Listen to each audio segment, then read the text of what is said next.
Hola, hola, hola. Perfecto, ya se me oye. Bueno, id sentando donde queráis. Tenemos aquí los micros, nos los vamos repartiendo. Disculpad porque dos de los ponentes, un periodista del Confidencial y un periodista del Mundo, están en el puñetero atasco y están viniendo, bajarán corriendo y bueno, se unen en cuanto vayamos avanzando nosotros con la mesa redonda. Esperad un momento que coja el guión, que lo tengo aquí para no perderlo. La mesa la voy a moderar yo básicamente por una cosa. Soy del tipo de personas puñeteras que va a sacar las preguntas cabronas sin piedad. ¿Vale? Entonces les he mandado una agenda que no pienso seguir, me voy a inventar las preguntas sobre la marcha. ¿Vale? Sí, sí. Y no os Sabemos dónde preocupéis. vives. ¿Y cómo son mis hijas que están por ahí fuera? ¿Vale? Entonces, vamos a ver si podemos seguir la mesa bien. Bueno, os presento muy rápido, pero me gustaría que os presentéis cada uno explicando un poco a qué os dedicáis, por qué estáis aquí, ¿vale? ¿Por qué creéis que es importante estar en esta mesa redonda? Y bueno, pues Jorge, aparte de amigo, lo conocéis muchos como Soy del Bierzo. Él se presentará ahora y contará un poco por qué está en la mesa redonda. Yolanda, que aparte de periodista tiene perfil muy técnico, ya veréis, tiene un libro muy interesante, coméntalo tú. A Mónica seguro que la conocéis porque la habréis visto en televisión en algún programa y ahora está haciendo un proyecto muy interesante, cuéntalo tú también. Y Luis y Pepe, que está por ahí, son de la familia. Una de las razones por las que montamos este evento es porque admiraba el evento que montan ellos y aparte ellos son el medio de prensa especializado que vertebra a todo el sector de seguridad, en mi opinión. Entonces están aquí por este motivo. Faltan Luis Núñez del Mundo y Carlos Otto del Confidencial, que ahora se incorporarán en cuanto salgan del atasco, ¿vale? Entonces, si quieres, Jorge, empieza tú y cuenta un poco. Bueno, pues supongo que la mayoría sabéis a lo que me dedico y estoy aquí porque en el pasado me dediqué a temas de edición digital. En el año 98 desarrollé un software que era lo que muchos hoy conocéis. No fue el germen de WordPress, pero WordPress hasta 2003 no apareció. Yo tenía un sistema de edición muy parecido ya en el año 98 y ese software pues lo usamos en guiadelocio.com en 20 minutos y se usó en más diarios y bueno, pues he sido uno de los pioneros, por decir de alguna manera, que se ha metido en temas de edición digital en España y aquí me tenéis para discutir sobre la libertad de prensa. También fui propietario de un diario pequeñito en mi tierra que hace 15 años, lo fundé hace 15 años y sigue todavía, lo vendí y sigue todavía en marcha. Jorge no lo dice, pero es una persona con muchísimas relaciones en medios de prensa y de hecho que Yolanda esté aquí es bastante gracias a Jorge que nos hizo una serie de recomendaciones. Yolanda, por favor. Bueno, pues muchas gracias por invitarme. Yo este evento lo vengo siguiendo en la distancia desde hace bastantes años, así que es un honor estar aquí con todos vosotros. Soy periodista, parte de mi trabajo en los últimos años se ha dedicado a investigar y a intentar trasladar o evangelizar incluso, por utilizar esa palabra un poco casposa, pero yo creo que sí que refleja muy bien lo que he intentado hacer con mis libros, es trasladar la parte del mundo hacker, el hacktivismo y más recientemente un poco la parte más oscura de la tecnología a la sociedad en general, plantear las preguntas que a todo el mundo le tendrían que afectar, sea o no sea técnico, y bueno, pues intentar establecer un puente entre estos dos terrenos y explicar bueno, pues algunos fenómenos como en qué papel deja todo esto a élites tradicionales como la prensa, que va a ser parte de los temas que aquí hablemos. En 2012 escribí Ciberactivismo, que explica parte de todo esto que os estaba intentando contar, y más recientemente el año pasado escribí Ciberguerra, que bueno, pues intenta poner sobre la mesa los debates relacionados con la seguridad, con la ciberseguridad, cómo todo esto afecta a nuestros derechos y cómo es un debate que a mi juicio no deberíamos dejar solo en manos de quienes sois técnicos o de los militares o de los políticos y los juristas, como últimamente están intentando meterle mano, sino que son debates que los derechos y libertades de todos están en juego y, por tanto, bueno, pues todos debemos intentar conocerlo. Y también, bueno, pues he cubierto para algunos medios como el diario.es en Diario de Turín algunos fenómenos particulares, como por ejemplo la revelación de los papeles de Snowden, que los cubrí para el diario.es allí. Genial. Mónica. Bueno, hola a todos, gracias por la invitación, es un placer estar aquí. Bueno, yo soy periodista también, estoy especializada desde hace años en tecnología y en concreto en seguridad informática, que desde que comencé la verdad es que me encantó este mundo, este sector, se conoce a gente muy interesante y se aprende algo cada día. Y bueno, yo he estado pasando por varios medios, también por televisión, como ha dicho Román, y desde hace unos meses he creado mi propio proyecto, se llama BitLife Media, en el que hablamos precisamente de tecnología, de seguridad informática, de innovación, y nuestro objetivo es intentar trasladar todo lo que está ocurriendo en el sector, contarlo de una forma cercana. Porque bueno, creo que la seguridad informática todavía está un poco lejos del usuario, todavía hay que trasladarlo, ese mensaje, ese lenguaje, hay que bajarlo un poco a su nivel para que lo entiendan, y creo que hace falta mucha más cultura de ciberseguridad y creo que tenemos que conseguirlo entre todos. Por eso creo que esta mesa redonda, preguntaba Román por qué estábamos aquí, yo creo que es muy importante porque tenemos que concienciarnos todos de que nos necesitamos unos a los otros, los técnicos y los profesionales del sector y los periodistas y los que trabajamos en los medios, porque hay que trasladar al usuario y al público y al ciudadano de la importancia que tiene la ciberseguridad y que, bueno, que hay que protegerse. ¿Y Luis? Buenas tardes. Ante todo, quiero agradecer a la entidad anfitriona por el detalle de volver a tenernos en cuenta. La verdad es que nos sentimos muy hermanos de Rooted desde siempre, un proyecto hermosísimo que os hemos apoyado de siempre, porque tirando un poco del castellano antiguo se decía un verbo muy bonito, se llamaba desasnar, y creo que la sociedad necesita ser desasnada en todos los frentes de una sociedad digital que está construyendo no muy bien, la verdad, y creo que todos los actores, especialmente sois un ejemplo de ello, tenemos que contribuir a que esa sociedad entienda mejor hacia dónde va y si es necesario echarle una mano para comprenderla. En nuestro caso, soy también periodista.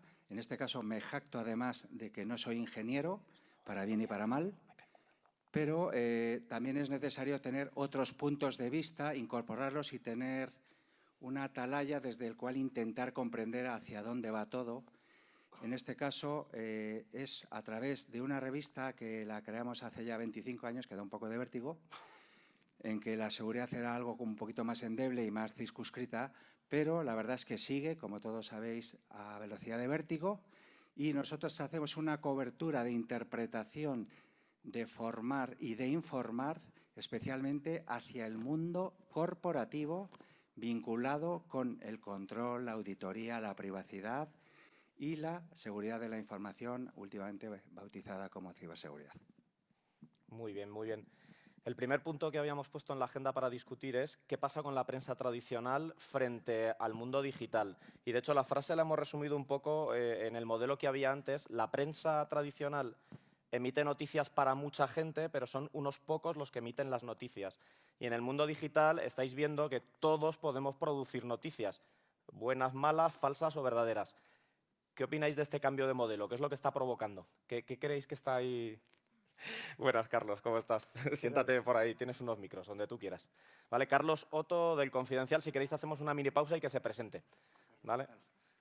Carlos, preséntate tú mismo y explica por qué estás aquí. Bueno, buenas tardes a todos.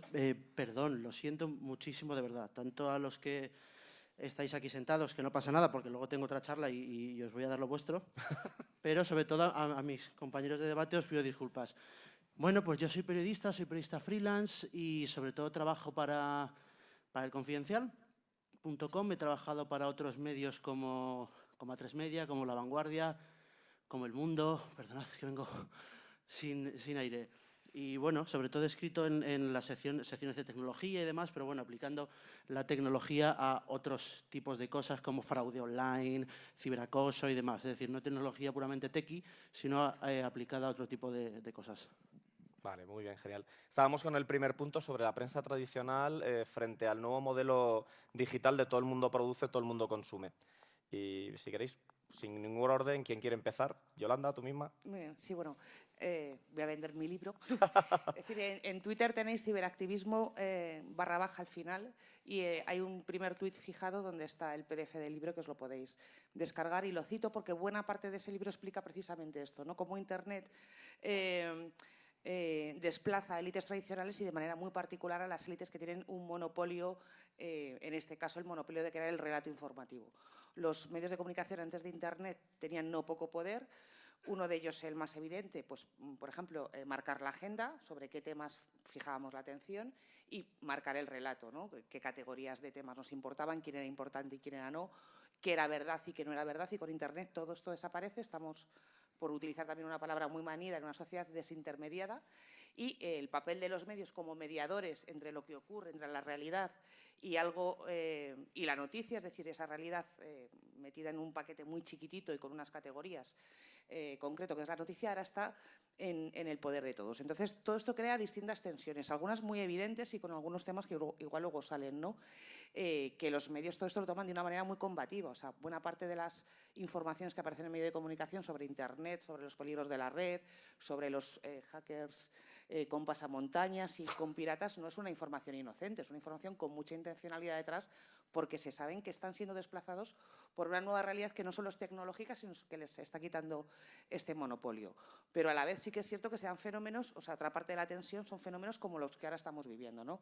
Con el tema de las noticias falsas, que tiene que ver también con la charla anterior. ¿Hasta qué punto tenemos información suficiente para determinar si fenómenos que deben preocuparnos, como las noticias falsas, realmente tienen un impacto en la opinión pública o forman parte de toda esta campaña de erosión, de movimiento de élites, de una élite que se siente desplazada y quiere volver a recuperar su poder como gran relator y como gran narrador?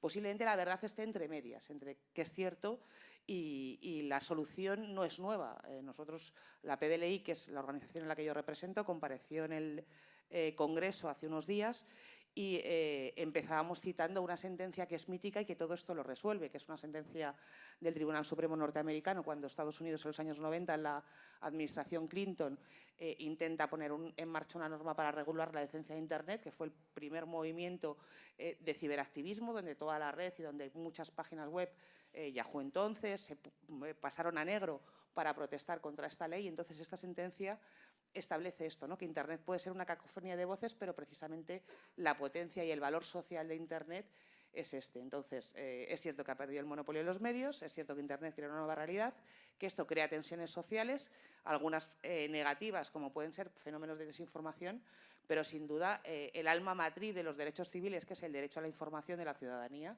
está mucho más garantizado cuando un sistema es distribuido, donde no es piramidal y donde hay posibilidad de intercambio. Entonces, yo creo que la ciudadanía sale ganando a pesar de estas sesiones que tenemos que estar vigilando y un poco interpretando, que muchas de ellas no son inocentes, sino que hay una lucha de poder detrás.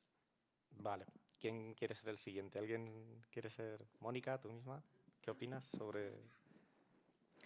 A ver, está claro, estoy de acuerdo con Yolanda. Internet y las nuevas tecnologías nos han permitido que mucha más gente puedan ser periodistas también, ¿no? Ahora, pues todo el mundo que tiene un blog o que tiene un perfil de Twitter, ya simplemente con poner un tweet ya está dando información en cualquier momento, en cualquier lugar. Eso puede ser bueno porque tenemos mucha información a nuestro alcance, también puede tener su aspecto malo porque esa información no siempre es verídica, no solamente por parte de los medios de comunicación, a veces también por parte de cualquiera de nosotros, ¿no? Entonces, yo creo que es muy importante que todos nos concienciemos también, en cuanto a las noticias falsas, por ejemplo, la importancia de saber contrastar una información, que no todo lo que nos llega, esos grupos de WhatsApp, esos típicos mensajes que llevan rulando por ahí años, que no nos lo creamos desde el primer momento.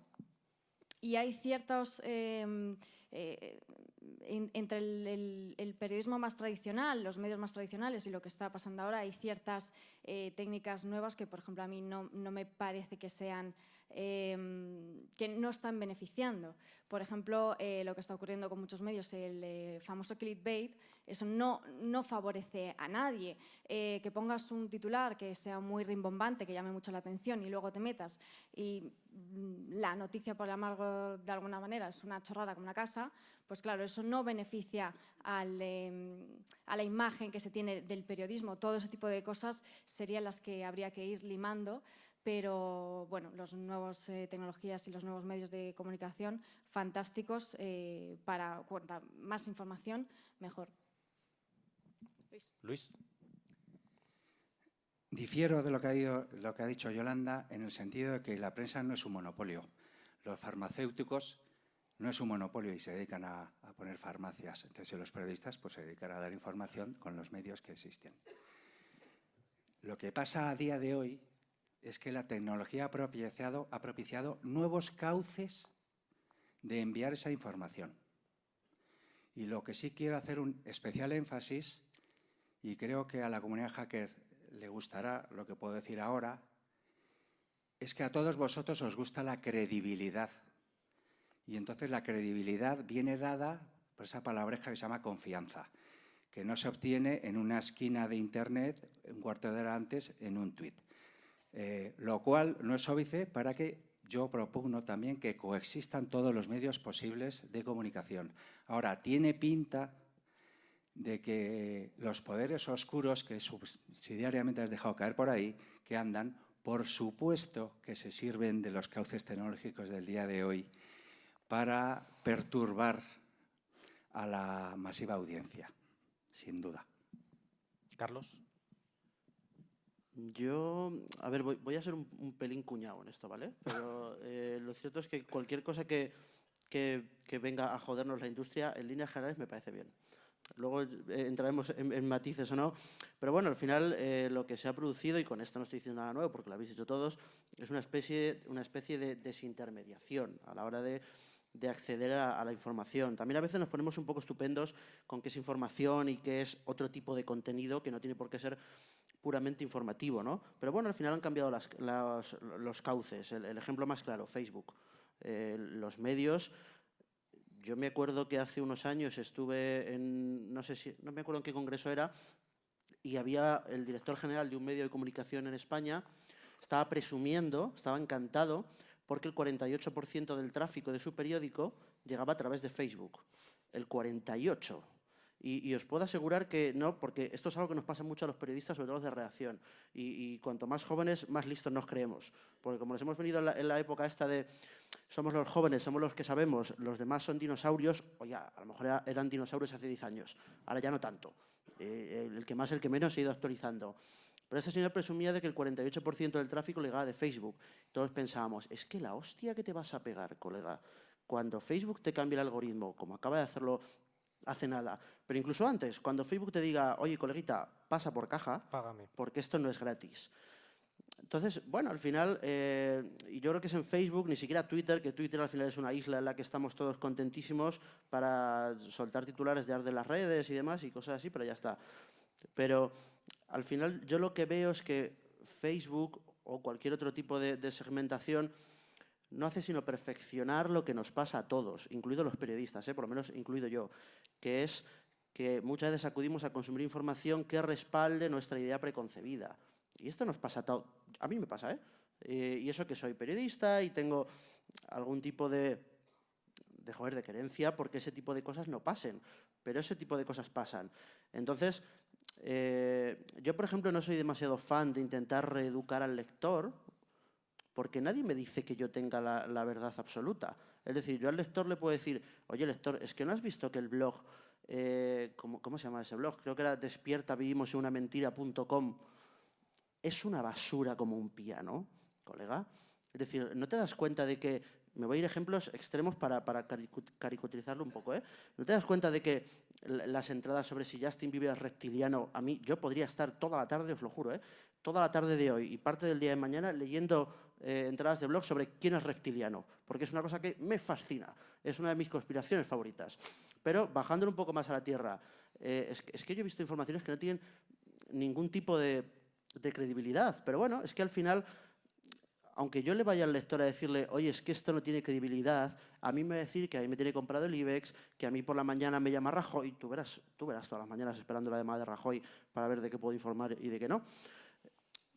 Entonces, no le veo demasiado sentido más allá de que creo, y digo creo, que vamos a una época en la que la confianza, como decíais, en los medios quizá aporta ese valor, ¿no? Que tú como marca, bien periódico, bien periodista, algo que ha permitido Twitter, pero repito, es una isla pequeña, cualquiera que trabaje en un medio sabe el tráfico que nos trae Twitter, absolutamente nada, pero nada. Bueno, pues al final lo que tenemos es que vender nuestra propia marca. El medio tiene que vender su marca y confiar, poniendo pequeños huevos en la cesta, que la gente confíe en ellos, Y los periodistas igual.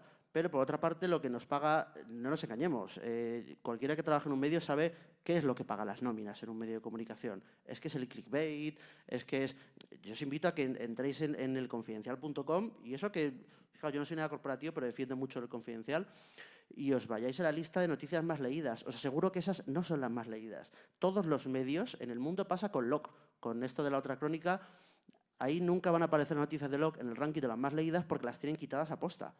¿Por qué? Porque entonces las 10 más leídas del mundo serían de LOC. En el Confidencial nos pasa con otras secciones. Bueno, a mí me puede cabrear un poco el clickbait en mi periódico o el eterno artículo sobre cómo hacer bien el amor o cómo practicar sexo oral, pero chicos, si ayuda a pagarnos las nóminas y por lo menos está hecho sin faltar a la verdad, sin hacer contenido muy basura.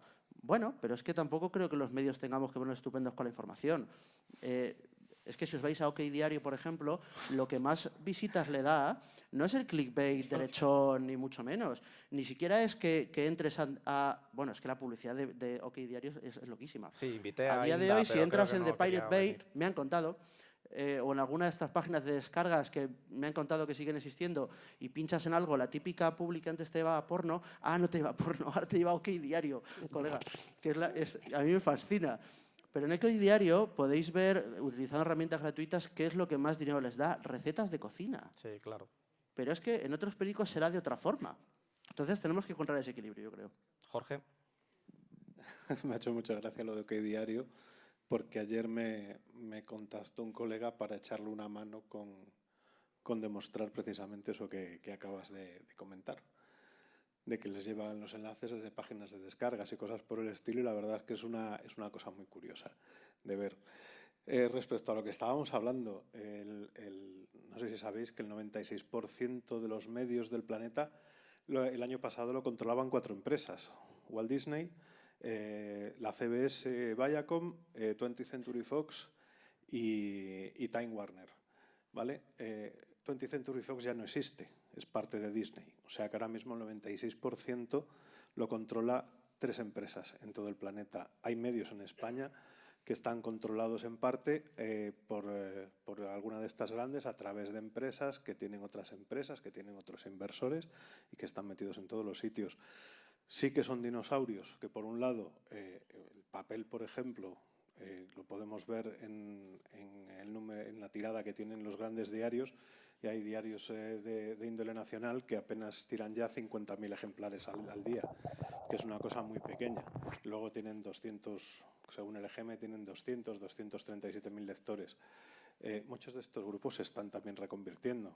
Antes nombraba a Walt Disney. La Disney no es solamente medios, es también cine, es también una serie de canales nuevos, de nuevas tecnologías que están empezando a utilizar de manera bastante fuerte para seguir teniendo el control del discurso. También aquí en España, creo recordar que es Telecinco, tiene ahora una especie de canal de televisión online que está lleno de millennials, de estos youtubers que tienen un montón de seguidores. Ahora también trabajan, o supongo que les pagan por hacer eso, por salir en ese canal y atraer a la gente joven. Esos mismos medios son los que están en Twitter, están en Facebook, están en un montón de sitios, y si os fijáis siguen teniendo el mismo sistema del pasado, el de ser un medio de comunicación unidireccional. Tú intentas discutir con el mundo, con el país, con el diario, incluso con algunos nativos digitales, y no hay una respuesta en la cuenta. A veces el director o su director ve alguno de los tweets y te responde, pero el medio en sí no ejerce ningún tipo de opinión en redes sociales y demás. Simplemente se limitan a dar información unidireccional, cuando ahora mismo lo que estamos viviendo y sobre lo que estamos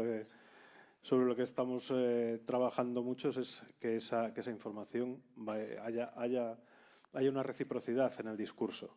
Y es algo que a ellos no les interesa. Aquí en España, pues también. O sea, igual que nombraba lo del 96% que controlaba los medios a nivel mundial, aquí en España también el control de los medios de comunicación se limita a unos pocos grupos.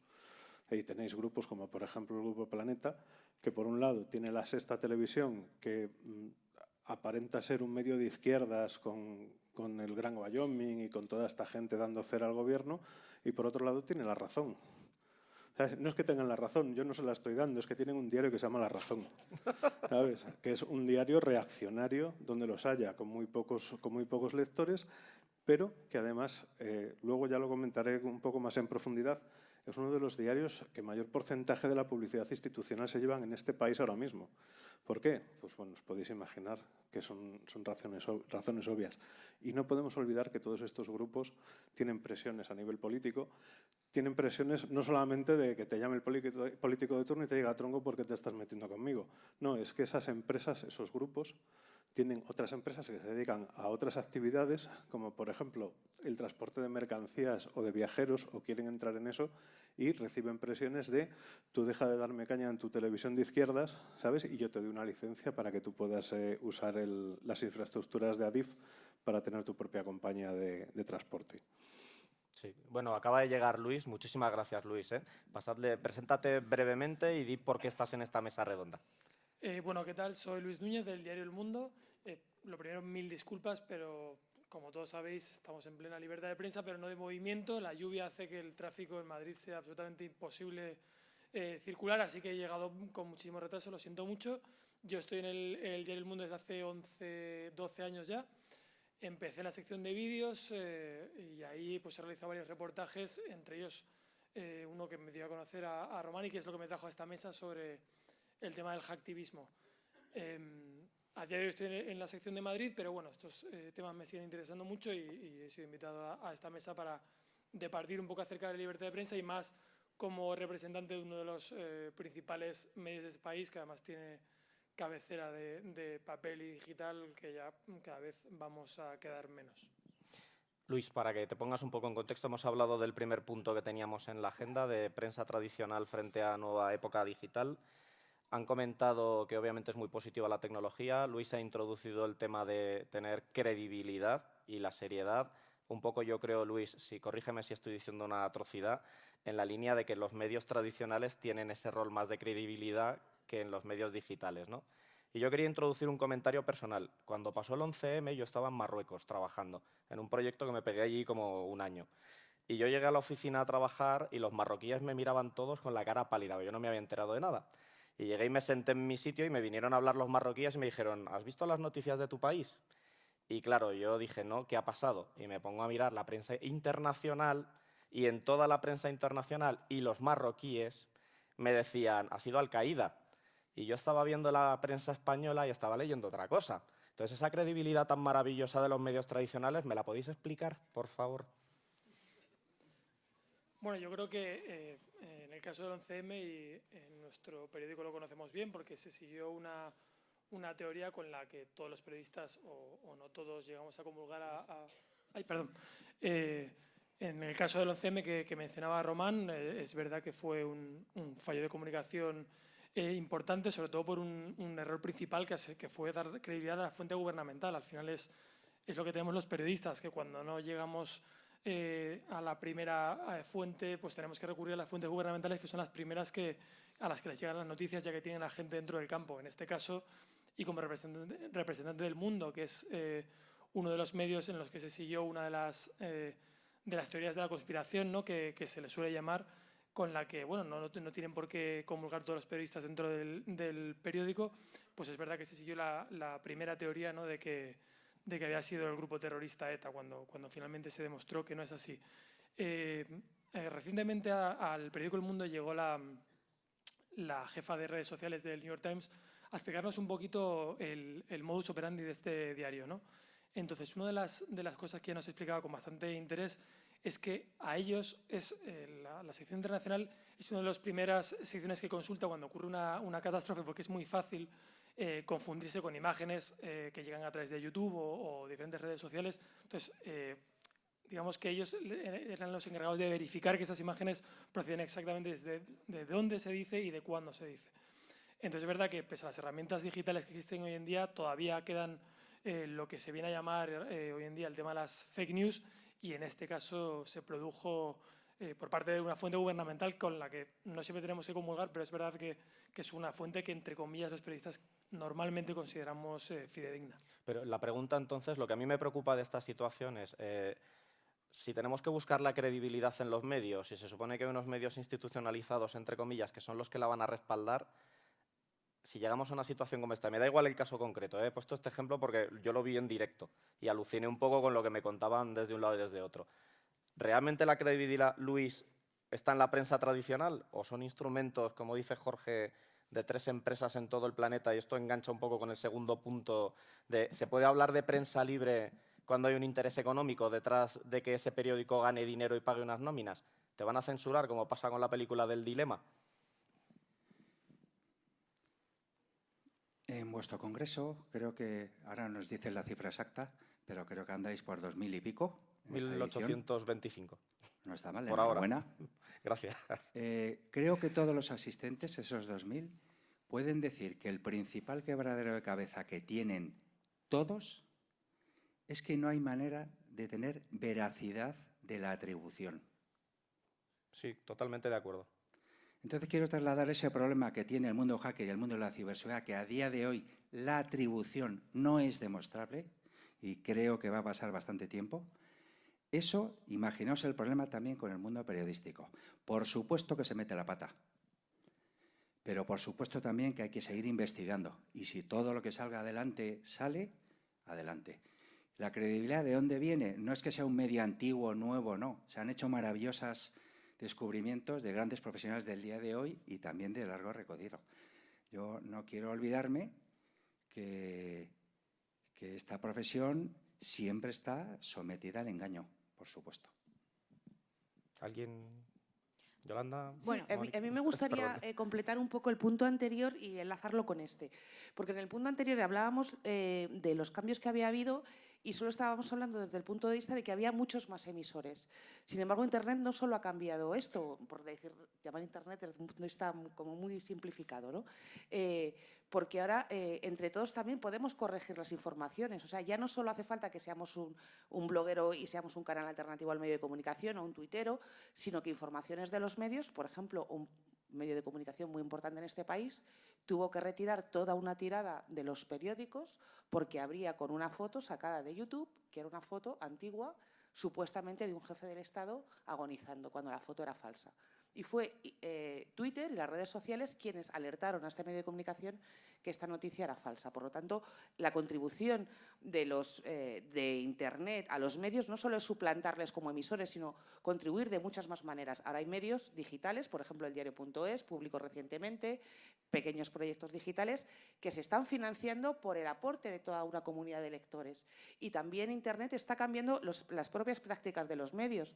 Nuevos procesos periodísticos, como por ejemplo los papeles de Panamá, en España El Confidencial, La Sexta y no sé si me dejó algún medio más, El Confidencial y La Sexta, fue un modelo de periodismo colaborativo que emula la forma de trabajar del mundo hacker de manera colaborativa, con revisión entre pares y digamos que la colaboración y el cambio que está suponiendo Internet a los medios no solo suplantarle como emisores, sino bueno, de muchas más maneras y también rectificándole. ¿Qué pasa con la credibilidad?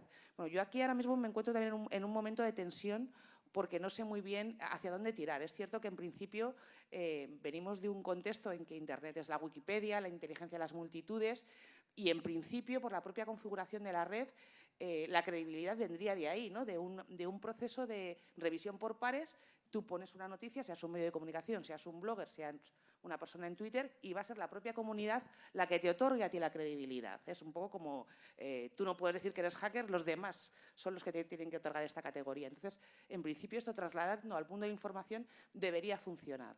¿Qué ocurre? Que ahora estamos en un momento de tensión, si vemos fenómenos pues, como las redes sociales, que ya no estamos en una estructura de Internet tan distribuida, ya hay burbujas, ya hay nodos, hay funcionamientos tecnológicos no transparentes, no sabemos cómo funcionan los algoritmos de esas tecnologías, por lo tanto, digamos, esta teoría de la inteligencia de las multitudes, cuando la tecnología o el ADN que hay detrás o la infraestructura que hay detrás ya no es descentralizada, ya no es distribuida como debería ser, las teorías que sustentan que la credibilidad debe estar en manos de todos tampoco se sostienen, ¿no? Entonces estamos en un momento de tensión que lo óptimo, lo utópico, es que la credibilidad la otorgase toda la comunidad, no solo el medio de Yo Soy el País, porque el País pues, ha tenido que retirar una tirada de los periódicos, El Mundo, pues aquí tenemos el ejercicio que te honra, ¿no? de de autocrítica, por no decir pues, muchos más casos, ¿no? Televisión Española con todos los consejos de informativos un día sí un día no, sacando comunicados y denunciando su propio medio. En teoría debe ser la propia comunidad la que otorgue la credibilidad a un medio, y el problema que tenemos ahora es que la tecnología aquí detrás para permitir todo eso, que es una comunidad distribuida en igualdad de condiciones, pues por desgracia está fallando porque hay estructuras tecnológicas que están siendo embudo de toda esta información, y ya no podemos confiar que, digamos, un sistema un poco más ideal funcione para esto. Un segundín, la pregunta que lanzaba de prensa libre cuando hay un interés económico en el medio, ¿quieres apuntar algo? Bueno, yo creo que es evidente, o sea, gran parte, hay hashtag en Twitter, no les leas o no les votes, que viene de esto, ¿no? Y ahí están las primeras... o sea, no solo el interés de los anunciantes, que han tenido que cambiar, ha obligado a cambiar titulares y ha hecho incluso que periodistas dejen un medio de comunicación y se vayan a otro, sino tenemos los papeles de las primeras correos electrónicos de Wikileaks, donde se ve la influencia del cuerpo diplomático norteamericano para que España regulase en determinado sentido en el tema de Internet y los derechos de autor y compartir archivos. Entonces, ya no solo es la influencia evidente de los anunciantes, sino otras influencias incluso más elevadas, ¿no? Sí. Luis, perdona, que primero había pedido la vez Mónica. Sí, bueno, pues adelante. Bueno, simplemente, como has sacado el tema de si la credibilidad o la libertad de prensa puede asociarse al tema económico, pues como bien ha dicho Carlos, los medios tienen que subsistir de algo, ¿no? Alguien tiene que pagar esas nóminas a los periodistas y todo el entramado que hay detrás, ya sea un medio pequeño o grande, hay muchísimos gastos. Entonces, claro que hay que vivir, y los anunciantes en este momento son la mayor fuente de ingresos, porque periódicos por suscripción, usuarios y lectores que pagan por el contenido, pues hay poco, o es muy específico, temas muy concretos, muy nicho, o en temas más generalistas es muy difícil encontrarlo. Entonces, los anunciantes son fundamentales. Eso no está reñido con la credibilidad. Por ejemplo, te podría decir, Román, en este evento, ¿cuántos patrocinadores hay? Muchos. Vamos a... Más de los que querría. Claro. Sí, por suerte, gracias a ellos se puede hacer este tipo de eventos. Eso no significa que vayamos a dudar de la credibilidad de los ponentes que vengan aquí. Entonces, yo creo que hay que valorar que, claro que hay que comer, hay que pagar todos esos medios y esos periodistas. Eso no está reñido con que sea contenido de calidad y con que sea creíble, mi opinión. Muy interesante. Luis. Por comentar un poquito lo que decía Luis antes y lo que comentaba Yolanda, existía una figura que permanece todavía en el mundo anglosajón, que en España ya está bastante en desuso, que era el tema de los fact-checkers, ¿no? Son la gente que digamos que se encargaba de preguntar al periodista desde dónde había sacado ciertos entrecomillados, datos fiables, etc.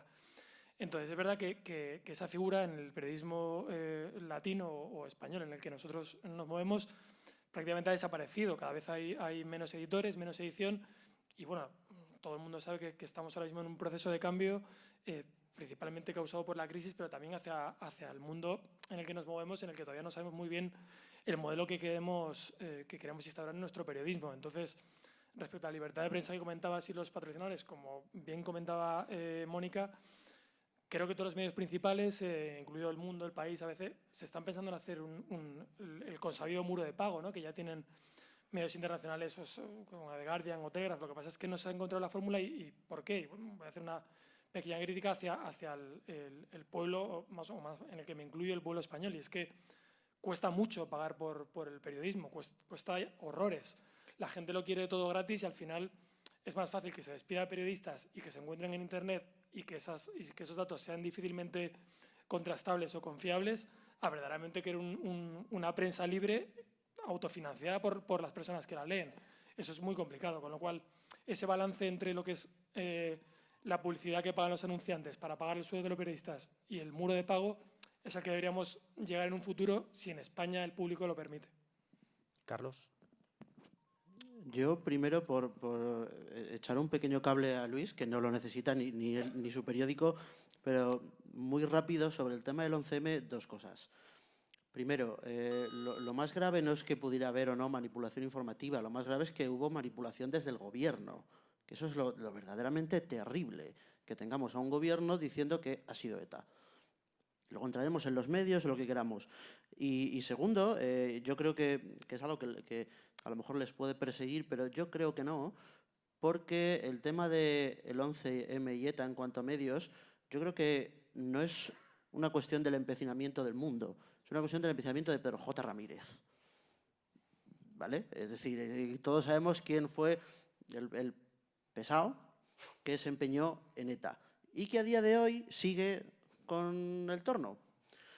Dicho esto, en cuanto a la libertad, a mí me gustaría entrar en ese tema porque yo tengo un perfil un poco raro, ¿vale? Como soy freelance, no solo hago cosas para medios, sino también para empresas e incluso para medios. Yo en el Confidencial tengo un perfil muy extremo. En mis artículos, reportajes no diarios, pero semanales, intento ser no cañero, pero bueno, hacemos un poco de algo de periodismo de investigación, hablamos de empresas online que como son online no están acostumbradas a que se las ponga en cuestión, como las grandes del IBEX, por ejemplo, con lo cual si hablas de ellas te arriesgas a una querella, a eliminación de publicidad y demás, o sea, tengo más denuncias de las que me gustaría tener, sinceramente.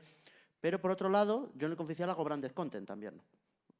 A día de hoy, por si no lo sabéis, ni Cristo pincha en los banners, con lo cual los medios nos hemos inventado esto que es el branded content, que yo soy bastante defensor de ello siempre que pongamos el logo de patrocinado de.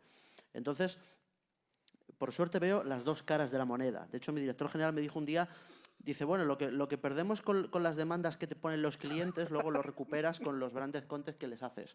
Con lo cual tenemos un poco de equilibrio, más o menos. Pero al final yo he podido ver eso desde los dos puntos. Yo sé perfectamente no solo quién patrocina, quién pone publicidad en mi periódico, sino quién pone más pasta, cuánta pone exactamente.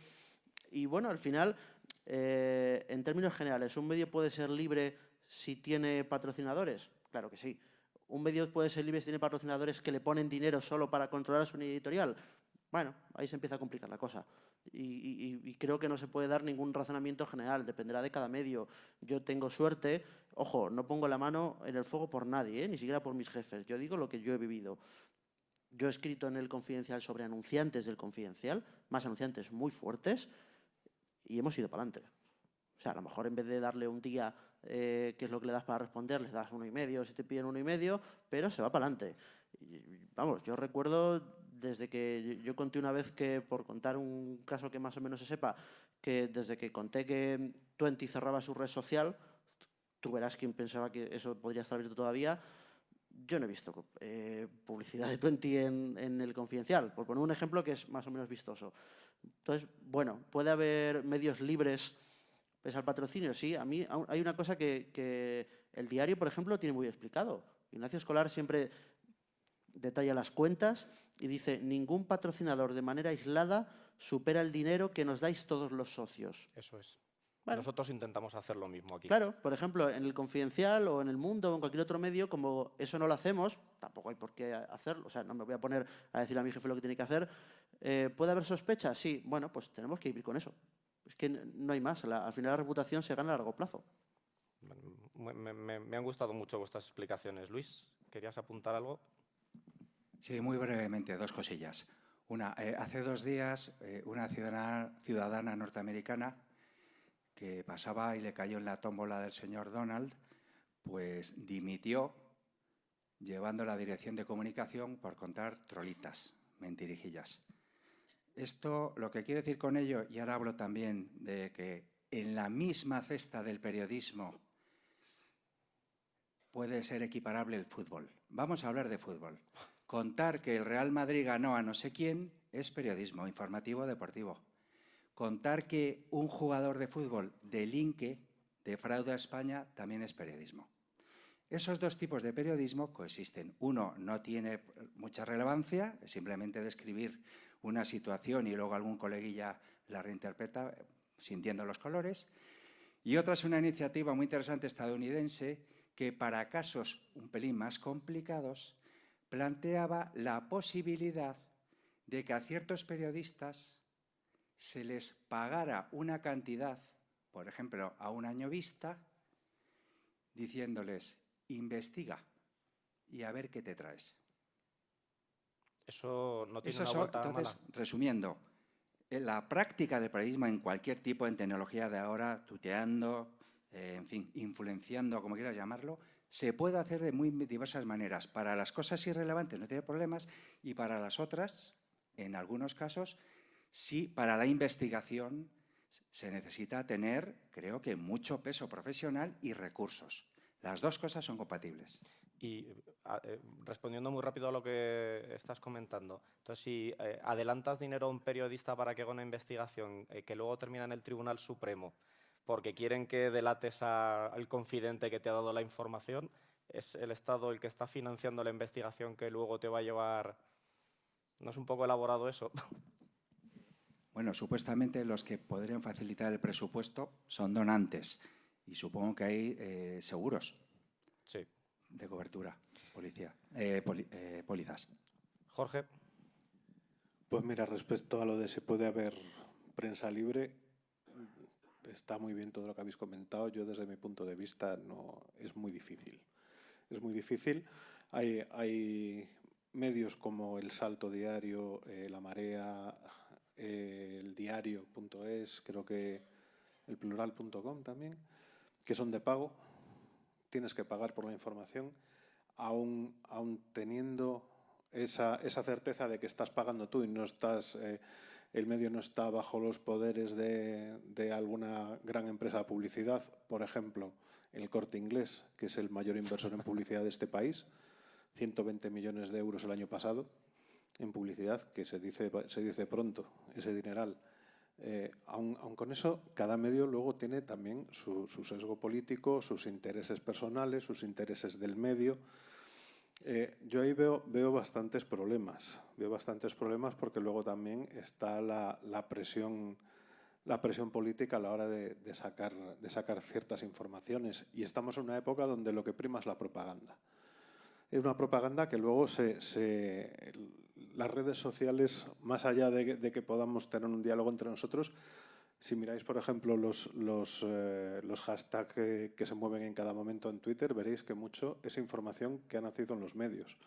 O sea, no nace en Twitter, no nace en un blog, a veces sí. La mayoría es información que sale en los grandes medios, en televisión, etcétera, todo en medios controlados por intereses económicos o por intereses políticos. Por ejemplo, Radio Televisión Española, que hay intereses económicos, obviamente no, porque no hay publicidad. Bueno, sí, hay patrocinios culturales, pero no hay un interés como por ejemplo puede haber en Telecinco, La Sexta, La Razón y demás, de los que he nombrado. Y esto pasa a todos los niveles. Yo el medio que monté era un diario nativo digital, os hablo de hace 15 años, va a hacer 16, o sea, en 2002.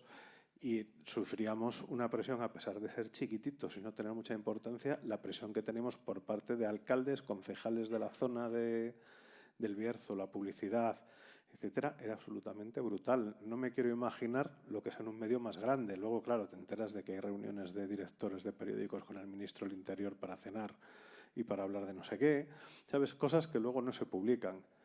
Y sobre todo, volviendo al tema de propaganda, mucha de la información que yo veo en los medios no es periodismo de datos. No hay datos. Hay noticias de que el ministro la ministra Cospedal, que lo comentaban antes aquí, decía que toda la agitación esta que hubo en Cataluña provenía de Rusia. ¿Con qué pruebas? Ninguna. ¿Sabes? Y es la misma ministra Cospedal que unos cómicos de Lituania, pues, unos cómicos de la radio Lituania, la llamaron y le hicieron creer que eran gente importante dentro del gobierno ruso o de Estonia, de no sé qué, uno de esos de por la zona, y la convencieron de que efectivamente todo esto había sido Rusia. ¿Sabes? Eso se publicó en chiquitito, en muchos medios, en medios que no tienen tanta dependencia política o que eran del palo contrario, se publicó de manera profusa. Pero en grandes medios, en papel, en lo que llega a toda la gente que todavía no está enganchada a Internet o que solamente lee un medio, apenas llegó esa información. Tendríamos que extender la mesa redonda a 5 horas más, ¿eh? El rigor técnico. Muchos nos indignamos con un artículo de una blogger en otro medio poniendo a los hackers al nivel de delincuentes y que tenían que quitarnos los teclados. Y yo, por activa y por pasiva... Seres abyectos. Seres abyectos. Lo comenté 20 veces con el medio en concreto, copiándolos en Twitter diciendo estáis a tiempo de rectificar, que no sabéis la que os estáis jugando, que estáis invocando el rayo. Y rectificaron de aquellas maneras. ¿Vale? Y ahora esta reflexión. El periodismo tiene que tener un asesor técnico que ayude a que lo que se diga en un medio o en un blog o donde sea esté bien desarrollado y sea riguroso. Y añadido con eso, lo conecto con la última pregunta y abrimos ya preguntas del público, ¿vale? La función que tenéis los periodistas de saneadores de la sociedad a mí me parece muy importante. Con Carlos mantengo muchas conversaciones paralelas porque le sigo mucho y voy leyendo y hay alguna investigación en concreto de Carlos que a mí me toca muy de lleno emocionalmente y la sigo siempre en directo, estamos siempre whatsappeando sobre el tema. Vosotros saneáis la sociedad, tenéis un deber y tenéis una obligación. Si queréis que esta comunidad de gente que tiene habilidades y poderes especiales, superpoderes, entre comillas, colabore para ayudaros, vosotros tenéis que ser rigurosos y devolver, ¿vale? Y, por ejemplo, con Luis, esta es una discusión que tuvimos, le dije, mira, yo hablo contigo porque me han recomendado que lo haga, pero mis experiencias con la prensa son muy malas. Y lo hablamos y me explicó un poco, vi el artículo, tu artículo era extremadamente riguroso, me encantó. ¿Vale? Entonces, la pregunta es, ¿tenéis que asesoraros técnicamente? ¿Queréis la colaboración de las comunidades que tienen superpoderes para ampliar la información, para obtener información más allá, para poder sanear? ¿Cuáles son las reglas de eso? ¿Quién quiere empezar? Luis. Ya que me mencionas, es verdad que, y sobre todo para hablar del caso particular, que es el que nos atañe y el que probablemente me trajo aquí, yo me puse a escribir un reportaje sobre hacktivismo porque parecía que había acabado de ocurrir, si no recuerdo mal, el famosísimo ataque a Telefónica que nos tenía a todos los medios locos y entonces nos pareció tan interesante, y a mí en particular, que decidí hablar sobre hacktivismo, ¿no? Entonces, claro que yo no conocía la comunidad hacker como la conozco ahora y probablemente aún la conozca muchísimo menos que probablemente todos los que estáis aquí. Pero lo que tiene que hacer un periodista, o su obligación al menos, es intentar hablar con la mayor cantidad de personas posibles que sí conozcan esa situación para, entre ellas, contrastar sus opiniones y a partir de ahí formar un resumen conciso y bien explicado y documentado para la persona que le lea. Nosotros no podemos ser expertos en todos los temas, pero sí tenemos la necesidad y la obligación de acudir a las fuentes que sí lo son, contrastar entre ellas mismas y luego ejercer esa labor de filtrado y de resumen que tiene que hacer siempre un periodista para facilitar su lectura al resto de su público. Vamos. El siguiente, Yolanda. Yo creo que sin duda se tiene que dar esa alianza incluso a varios niveles. A un nivel menos visible yo lo he intentado dejar pequeñas menciones a lo largo de mis intervenciones, que es lo que tiene que ver con los valores. Los medios que están prosperando son los que están entendiendo los valores de la ética hacker, los medios que abren su código y te dicen cómo me financio, lo que explicaba Carlos del diario.es. Este es mi código. Yo me financio con los socios, me financio con tanto de publicidad, estas son o lo que hace, por ejemplo, el Confidencial con muchas de las informaciones. Aquí está la base de datos que he sacado yo de los PDFs de los papeles de Panamá, no solo de la información, sino pongo en abierto todos mis datos. O sea que la primera alianza es cómo los medios que van a sobrevivir, o el propio Guardian, cómo ha comprendido el valor de la comunidad para rectificar informaciones y para apoyarse en ella. O sea que la primera alianza es que los medios han conseguido aprender la cultura hacker, por decirlo de una manera sencilla. La segunda alianza es a nivel de herramientas. Hay muchas herramientas que está desarrollando la comunidad de seguridad informática para investigaciones, que ahora mismo el periodismo de investigación, para dar el salto de ese periodismo casposo, viejo, declarativo, tiene que estar dando. Los papeles de Panamá había mucho desarrollo tecnológico detrás. No tiene que ser una gran investigación. Cualquier investigación necesita herramientas que muchas veces están desarrollándose en pequeños ámbitos y que se pueden compartir. O sea que la alianza en el uso de herramientas tecnológicas para desarrollar periodismo de investigación, sean macroproyectos como los papeles de Panamá o pequeños proyectos, son necesarios. Y la tercera alianza que tú mencionabas. Por desgracia, la democracia tiene un pilar, que es el derecho a la información. El derecho a la información parte de que los medios los poderes públicos responden ante la sociedad y son transparentes, pero tenemos primero un marco legislativo con una ley de transparencia con muchas trabas, donde es ineficaz. Entonces, para que la ciudadanía tenga garantizado este derecho a la información y se dé esta rendición de cuentas de los poderes públicos, que es la base de cualquier democracia, Por desgracia, si el poder no es transparente, hace falta elementos tecnológicos o personas que garanticen esta información. Nosotros, como PDLI, ahora mismo hay un proyecto legislativo en marcha de Ciudadanos, que es el proyecto de ley de protección del denunciante, que estamos pidiendo que esta protección se amplíe a aquellos hackers que tienen acceso a sistemas informáticos, que ahora mismo está en el Código Penal, endurecido además con la última reforma, si la información que se obtiene es de interés público, es relevante y no afecta a derechos individuales como es la privacidad y datos personales de las personas. O sea que, sin duda, ante un poder opaco y no transparente y ante un derecho fundamental de las personas a estar informados, la alianza es fundamental y necesaria y debe gozar de la protección jurídica suficiente y desde la PDLI estamos luchando por ello. Me apunto eso y volvemos después con lo de la Lecrim y la prensa. Siguiente, Jorge, por ejemplo. Sí, dale, Jorge. Bueno, pues, ¿qué deciros? ¿Qué deciros?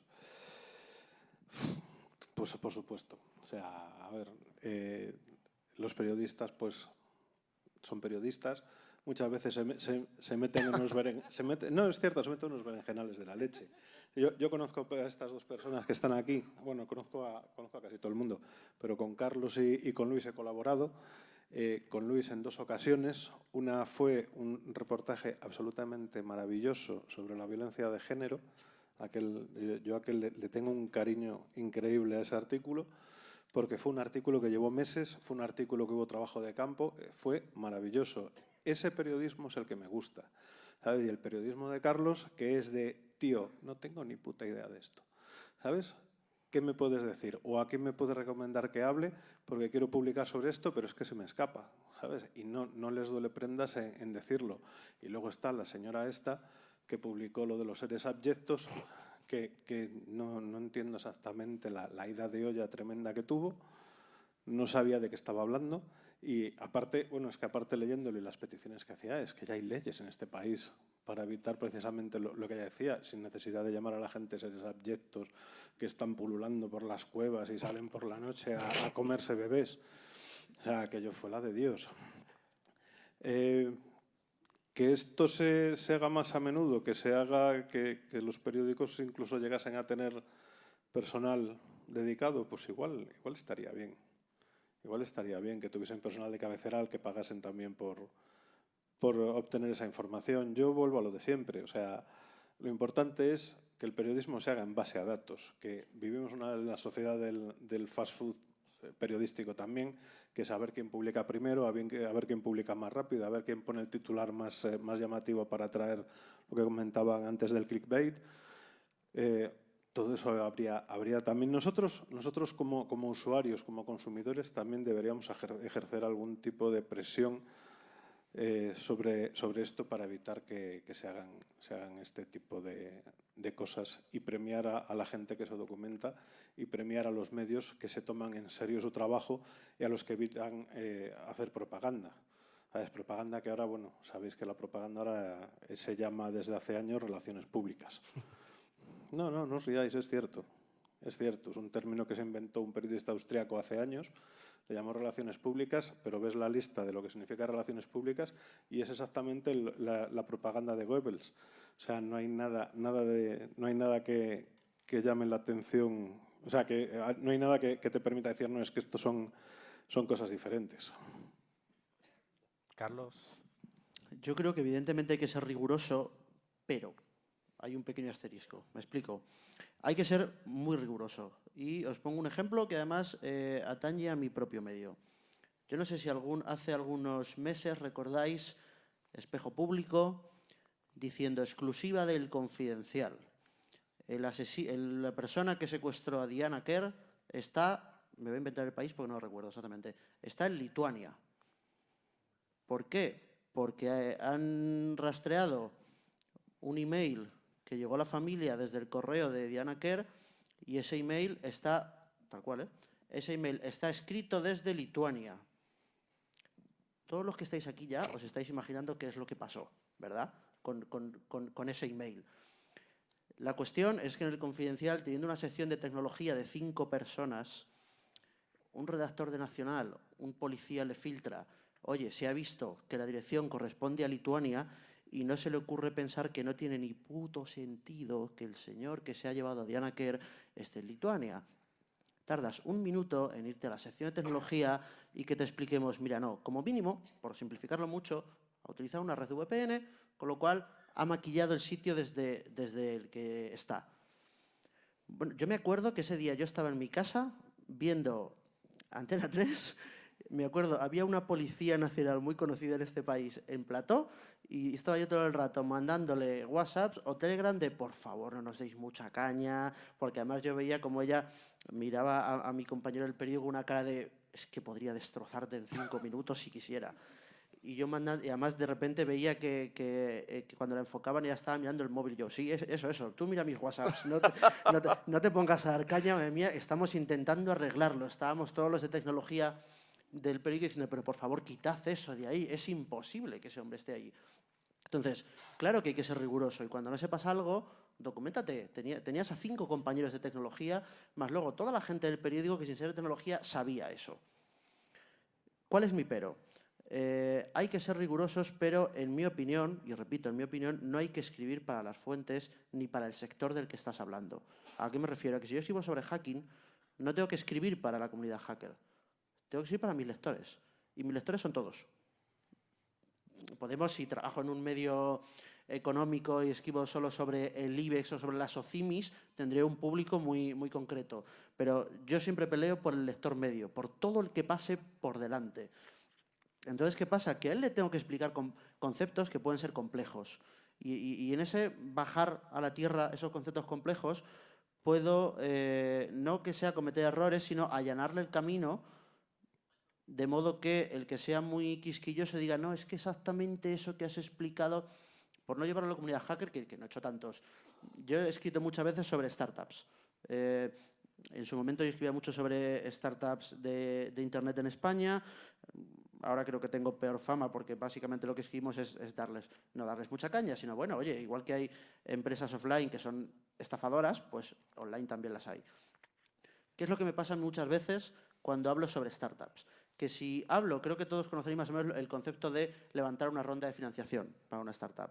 Cada vez que yo digo levanta una ronda de financiación, ahí me crujen las startups. Primero porque ¿qué es eso de levantar? Es que parece que esto es facilísimo y que esto, que solo nos dedicamos a levantar dinero, no sé qué, no sé cuántos, y algunos estaréis pensando, pues sí, es que solo os dedicáis a eso. Yo no lo he dicho, lo estáis pensando vosotros. Ahora bien, chico, es que yo tengo que explicarle a un lector en qué consiste una ronda de financiación. O cuando yo explico cualquier otra cosa, muchas veces me dicen las startups, me encanta porque suele ser la frase más típica, es que con esta información que has hecho, se quejan de mi información. Vale, ¿es falsa? No, pero es una información, no ayudas al sector. Digo, perdona, ¿y en qué momento se supone que yo tengo que ayudar al sector? Es que yo no trabajo para ningún sector ni para mis fuentes. Yo trabajo para mis lectores, cojones. Es que no trabajo para nadie más. Trabajo para mis jefes y me debo a mis lectores. Entonces, sí hay que ser rigurosos técnicamente. Ahora bien, cuando todos somos especialistas en algo y una persona externa habla de ese algo, tendemos a ser un poco puntillosos con no ha dicho exactamente el término que no sé qué. Esto me pasa a mí, ¿eh? Yo recuerdo cuando en Salvados hicieron un reportaje sobre emprendimiento, sobre startups, yo me vi a mí mismo pensando, ay, es que fíjate, porque esto no lo ha dicho del todo bien, qué mal ha estado el programa. Y luego me revisé y pensé que no eres más gilipollas porque no puedes. La paella con chorizo. Claro, yo estaba pecando de eso mismo. Entonces, sí, hay que ser rigurosos técnicamente, pero intentemos que el periodista no escriba el dictado de lo que nosotros como colectivo queremos leer. Mónica. La verdad que sí, estoy muy de acuerdo con ello. Tanto la parte más técnica, en este caso hablando de ciberseguridad propiamente, o de seguridad informática, como quieras, tanto la parte más técnica, los hackers necesitan a los periodistas como los periodistas necesitamos a los hackers. Porque si queremos informar sobre esto, bueno, hay periodistas que sí que estamos un poco más especializados, que a lo mejor nos hemos metido un poco más en la parte técnica, en teoría, porque en la práctica a mí no me hagáis hacer nada, pero sí que nos interesa, nos informamos, leemos, pero no todos los periodistas tienen por qué haber hecho este ejercicio, porque bueno, hay periodistas que están especializados, otros que son mucho más generalistas y todo está bien. ¿Qué pasa? que, como bien decía Carlos, muchas veces si tienes que escribir para un público generalista, tienes que hablar con ese tono generalista. No puedes meterte en el fango porque entonces no te van a entender. Y creo que lo importante en el sector de la ciberseguridad ahora mismo, en el estado en el que estamos, es que tenemos que llevar la ciberseguridad a cada vez más gente y tenemos que intentar que cada vez más gente, más usuarios, más lectores entiendan qué es la ciberseguridad y hay que explicárselo de una forma más humana. Entonces, vosotros, la parte más técnica, sois lo que nos tenéis que ayudar a hacer ese ejercicio también de trasladar al usuario común qué es esto de la ciberseguridad, del hacking, y poco a poco, creo que entre todos, la colaboración de todos y el trabajo de todos, evitaremos estos artículos, que bueno, yo creo que en ese caso era ya una cosa aparte, pero bueno, poco a poco hay que ir trabajando en esto. A mí me llegan cada día 20, 30 notas de prensa de muchos fabricantes del sector y en muchos de ellos se sigue llamando a hackers como si fueran cibercriminales. Entonces, eso le llega a un periodista que no está especializado y que no lo sabe, va a poner hacker en el titular y en el cuerpo de la noticia porque no lo sabe, no tiene por qué saberlo. Entonces, creo que entre todos podemos hacer ese ejercicio y, como bien decía, depende del público al que te estás dirigiendo. Si es un público más técnico, evidentemente que te puedes meter en la parte más técnica y tienes que ser mucho más riguroso. Pero si la persona a la que te estás dirigiendo es una persona que no tiene ese nivel técnico, hay que hacer ese ejercicio de traducirlo para intentar que cada vez haya más cultura de ciberseguridad, que yo creo que es lo que se necesita. Luis o Luis. Hace unas 2 semanas, El País, en una edición cualquiera, sacó una página completa con el titular más o menos de que doña Theresa May acusaba, y el gobierno británico, a Rusia de no sé cuántas tropelías derivadas del momento del WannaCry y tal. En toda la página, en ningún momento el periodista dijo que eso era solo una suposición, que no era demostrada. ¿Qué quiero decir con esto? Primero, un periodista, un medio de comunicación, si llega ya a un grado de información en que el tema lo requiere, tiene que tener especialistas. Todo el tema derivado de la ciberseguridad y el impacto en la sociedad digital demanda que los grandes medios los tengan. Así que chapó por muchos de vosotros. Eso es lo primero. Lo segundo, si no los hay, llama. Tercero, paga. Y cuarto, que ahora viene del otro lado, porque yo doy un tirón de orejas a los grandes medios que no lo tienen, que es de bochorno. Pero al otro lado también, todavía no sabemos ponernos en el lugar de un ciudadano medio para explicarle que, ¿cómo que ransomware? Secuestro, pero no hay palabras facilonas para explicarlo, tampoco las hay, ¿eh? Creo que todos tenemos que hacer un esfuerzo para que la jerga sofisticada, cool, desaparezca y esté, no sé, el conjunto de terminología normal de los debates. Luis, ¿quieres hacer un comentario final? Me has cogido un poco fuera de juego, me había comentado Sí. el argumentario, pero vamos, sí, o sea, al final estoy completamente de acuerdo con la línea en la que comentaban mis compañeros. Sobre lo último que decía mi tocayo Luis, sobre tener siempre a un experto, los medios generalistas deberían tenerlo, hay una respuesta muy rápida y es que no hay dinero. Es que es así de triste y lamentable, pero bueno, supongo que a todos os habrá pasado. Yo solo llevo trabajando 12 años en el periódico El Mundo y he vivido 3 EREs. He visto cómo la plantilla se reducía más de un 50%. Entonces, suficiente con que los que quedamos intentemos, como decía Jorge y Román, en la colaboración que hemos tenido juntos sobre el hacktivismo, intentemos siempre llamar a todo tipo de fuentes para poder hacer, como decía Carlos, una noticia técnica que la entienda todo el mundo y que no quedemos para la parte técnica como unos farsantes, ¿no? Y me consta, de hecho, Román lo ha mencionado en la presentación de esta pregunta, que algunos periodistas de mi propio medio han caído precisamente en eso y que eso casi nos cuesta a los que buscamos esa credibilidad y esa fidelidad, el poder contactar con esas mismas fuentes, ya que habían quedado bastante quemadas de ese primer contacto con el periodismo generalista, por decirlo de una manera. Yo creo que al final, por desgracia, en todas las casas cuecen habas y hay buenos y malos periodistas. En El Mundo, en El Confidencial, en El Diario, en cualquier periódico.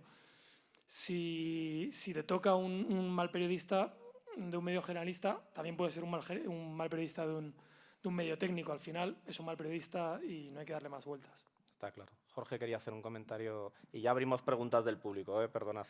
Sí, solo quería comentar, a raíz de lo que están diciendo ellos, de documentarse y todo esto, que hay otro problema por encima, que es encontrarte a periodistas que llevan toda la vida dedicándose a esto, como Neto.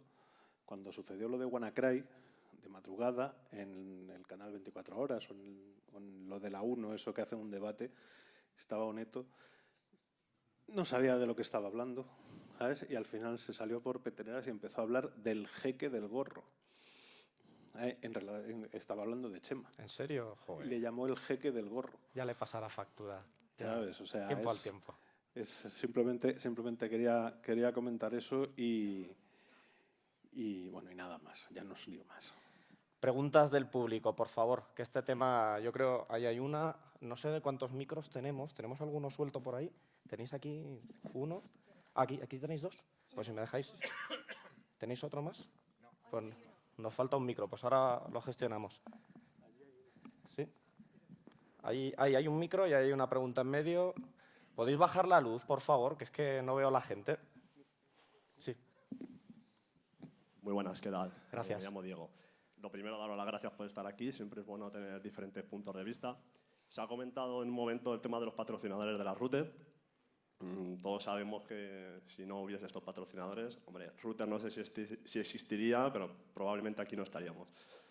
Pero hay un tema que es muy claro. Yo, si entro en la página web de la Router, no sé si es por una cuestión de transparencia de la organización, por exigencia de los patrocinadores, pero me lleva 2 clics entrar en patrocinadores y veo quién ha pagado platino, oro o lo que sea. Yo creo que eso es una cosa que los medios tradicionales no es tan fácil de ver. Es decir, yo no entro en la página del Mundo, entro en 2 clics y me encuentro con quiénes son los patrocinadores y cuánto han aportado. Y bueno, eso ya lo haría ya un poco extensible ya a nuestros políticos, que a veces dan ganas de ponerles un uniforme, ¿no? Como el que lleva Fernando Alonso, con aquí el nombre de Telefónica o de Santander. Que, bueno, yo comento que quizás sería un buen acto de transparencia por parte de los medios que quieran la parte de la fiabilidad en nuestra información, que se sepa quién está detrás pagando. Y nada, pues solo es eso. Muchas gracias. Vale. Vamos a agrupar 2 o 3 preguntas, si no os importa, para que la gente pueda participar. ¿Otra pregunta donde había? Que no veo bien, de verdad. Poneos de pie o... Ahí. Vale, por un lado el tema de ser claros con la financiación y quién paga.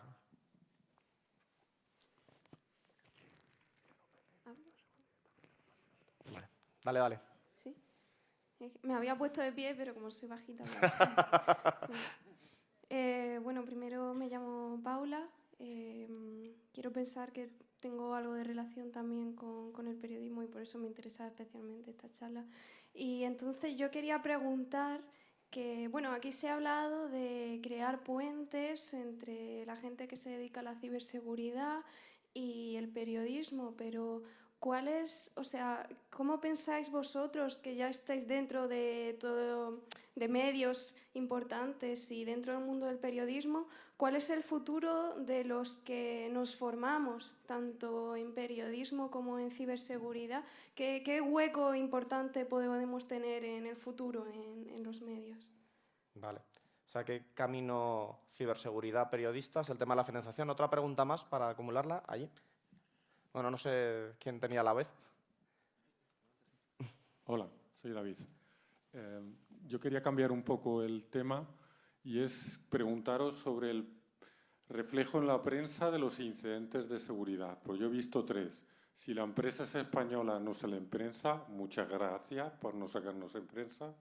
La segunda, si ya sale en prensa, los profesionales de seguridad, especialmente los de gorro azul, o somos torpes, si es que no hemos aplicado el parche que nos tocaba y somos unos inútiles que estamos leyendo El Mundo y no ponemos parches, o si no, es que le pasa a todo el mundo y para qué nos van a contratar si al final van a acabar con un incidente.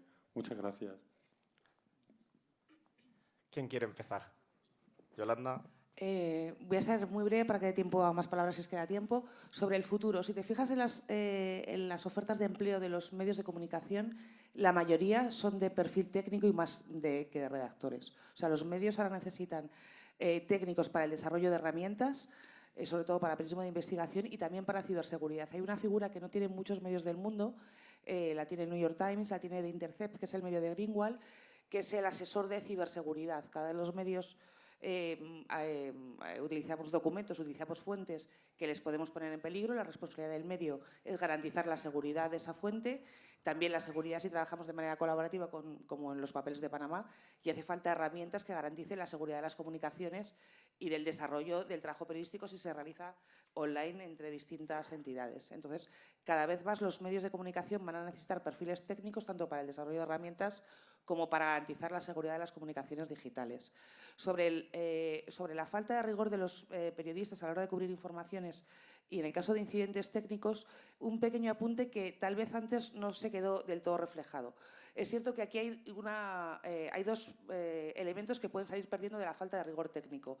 Uno, el más evidente, que se cuente todo mal y se cuente de manera farragosa, falsa y con errores técnicos y sin ningún tipo de rigor, que es el que ha estado en evidencia hasta ahora y cómo eso se concilia con explicarlo de manera didáctica. Pero hay otro peor, que es que si el periodista no conoce muchas dinámicas o muchos intereses que pueda haber detrás o muchos fallos o muchos intereses económicos, o sea, hay veces que los fallos de seguridad tienen una explicación económica clara, una explicación operativa.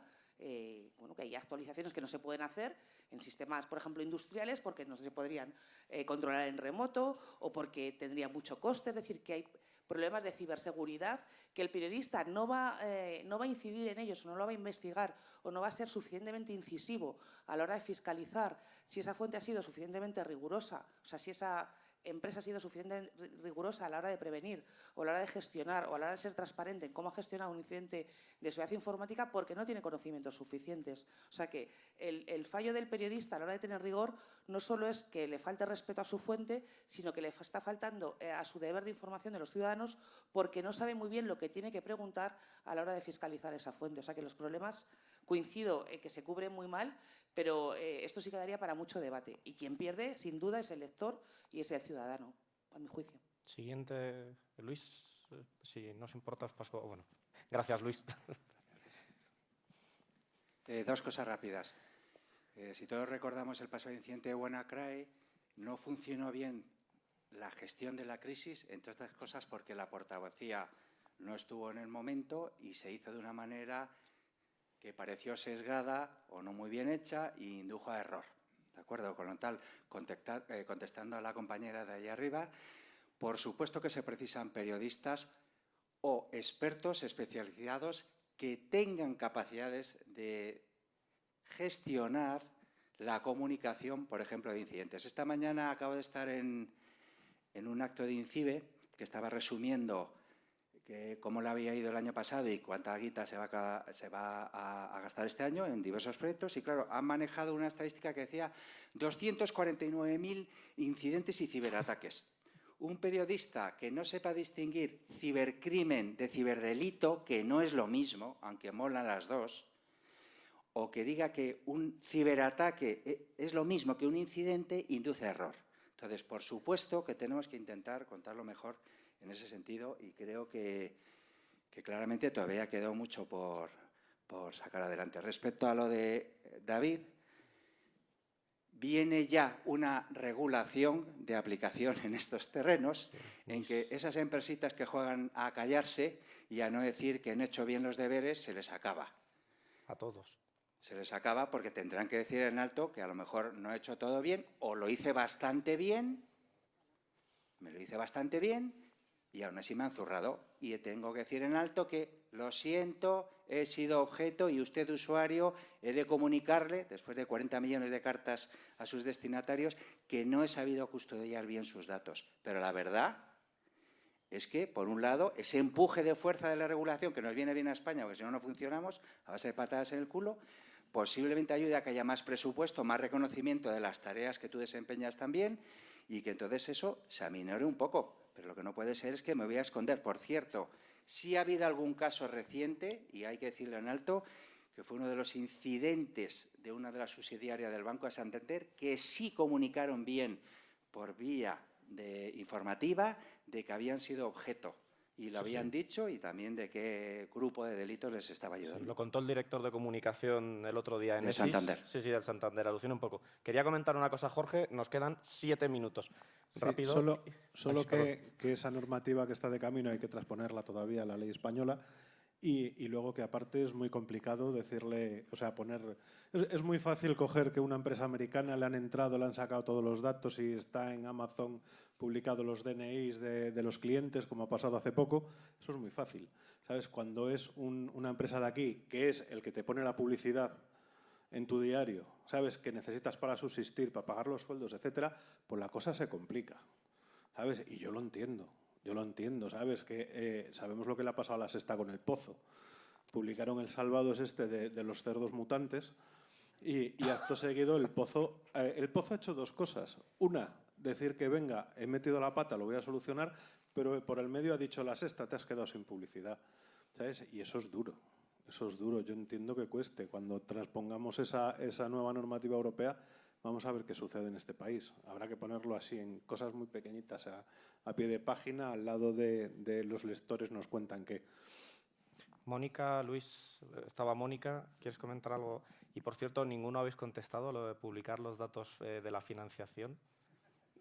Pues la verdad es que podría ser un ejercicio interesante que los medios lo hicieran, al igual que se hace en otro tipo de actividades o de eventos como este. Podría ser un ejercicio de transparencia interesante. Así que, bueno, yo lo lanzo ahí. Yo no soy un gran medio como para hacer eso. Yo ni siquiera tengo financiación en mi medio por ahora. Pero, oye, cuando lo tenga, pues igual os aviso y digo, mira, aquí es donde podéis entrar en el portal de transparencia para ver todos los patrocinadores. Pues te tomo la palabra para el año que viene. ¿Eh? Que te tomo la palabra para el año que viene. Publicamos transparencia contigo. Venga.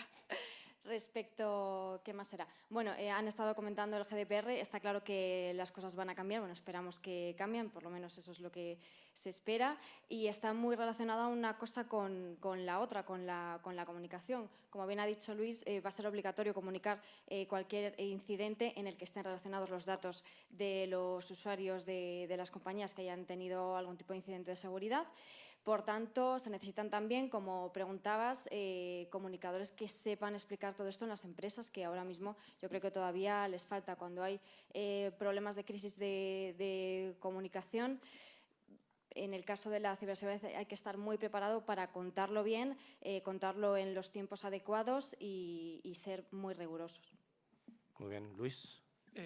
Pues por orden, respecto a la publicación de las empresas que financian a las grandes compañías, sería un ejercicio interesante de transparencia que, ¿por qué no se podría hacer?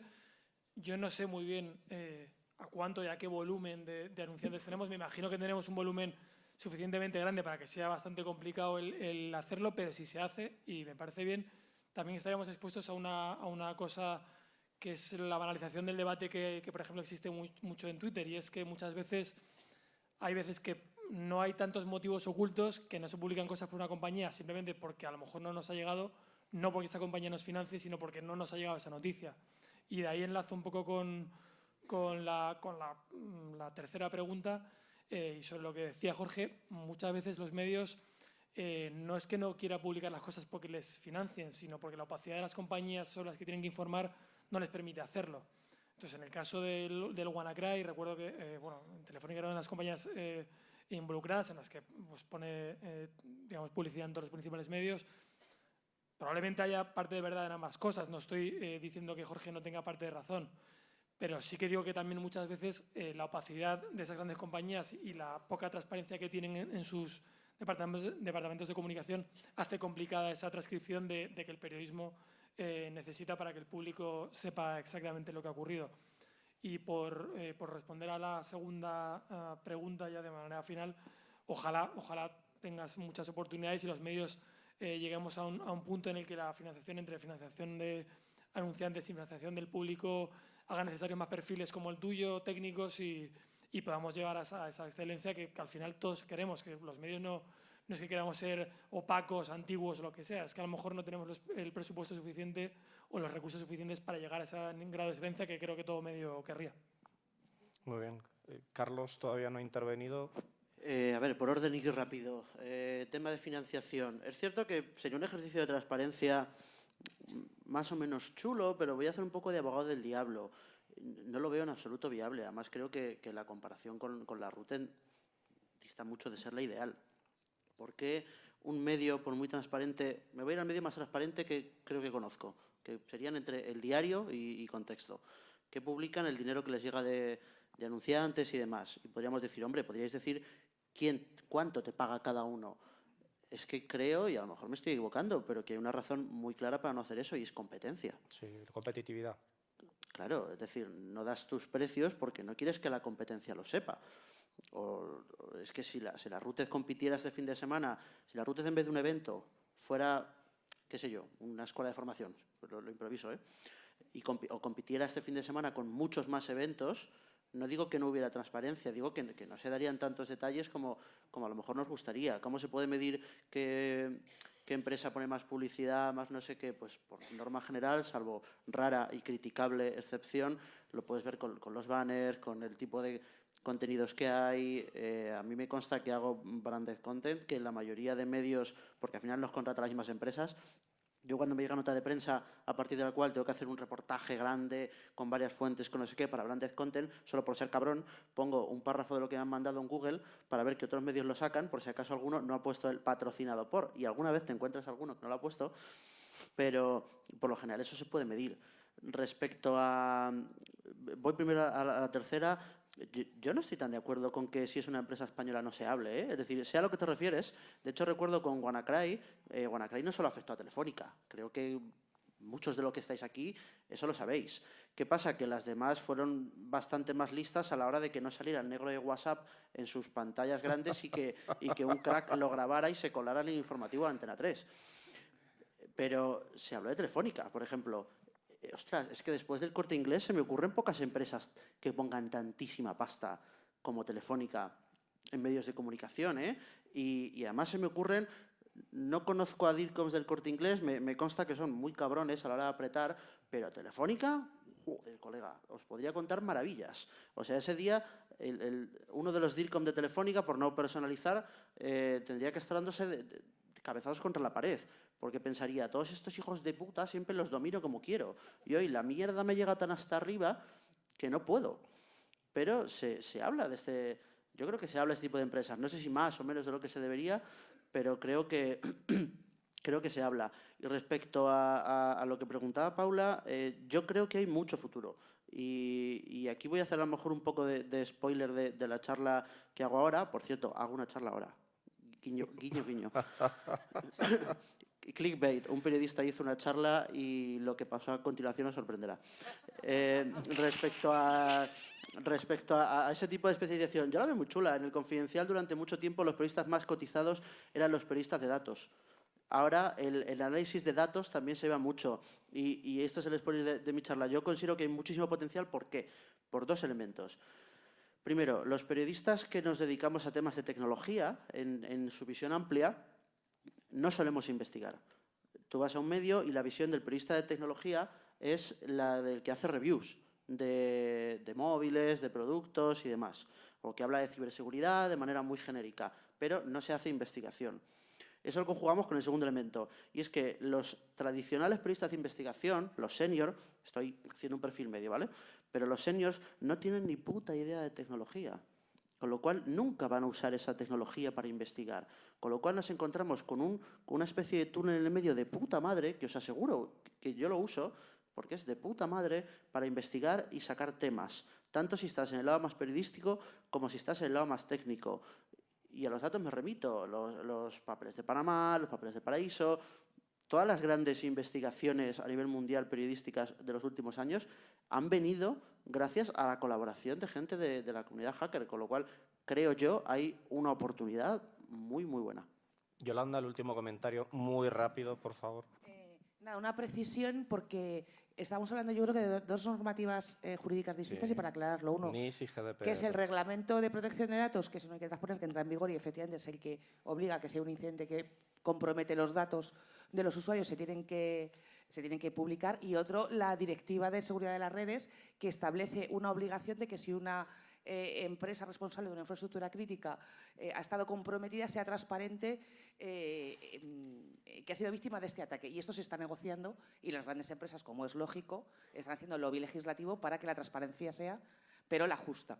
Entonces, la transparencia a la hora de difundir un ciberataque va a ser distinto con el reglamento de datos, que se entra en vigor de manera automática, porque no hay que transponerlo, porque es un reglamento, y otra cosa es la Directiva de Seguridad de las Redes, que la transparencia viene en el paquete, pero vamos a ver al final cómo queda eso en la legislación española, por precisar y que no haya confusión. Correcto. Y lo de la financiación, yo creo que en mi caso no asumí esa respuesta porque lo había dicho ya antes Sí, sí. en una intervención previa. Una última apreciación personal de cada uno, muy rápida, sobre periodistas, hackers, qué hacer. ¿Vale? Si queréis empezamos por Jorge. Colaborar. Muy bien, Yolanda. Sí, yo creo que colaborar y respeto, ¿no?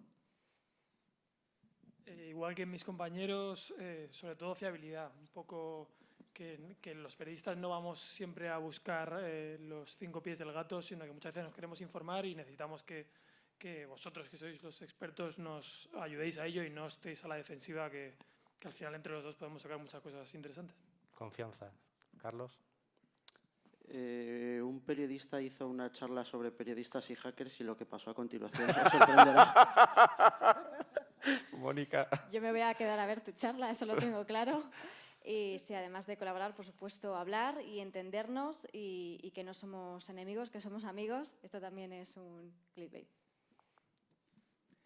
Yo diría que todos tenemos que hacer un esfuerzo a ambos bandos por ser más precisos, sin renunciar a utilizar una jerga, por supuesto, asequible. Creo que es bueno para todos.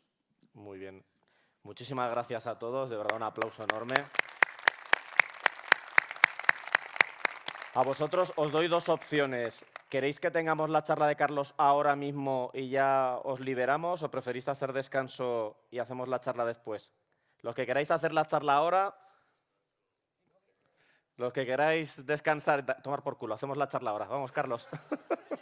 Esto no es una democracia. Muchísimas gracias. Venid un segundo que tenéis aquí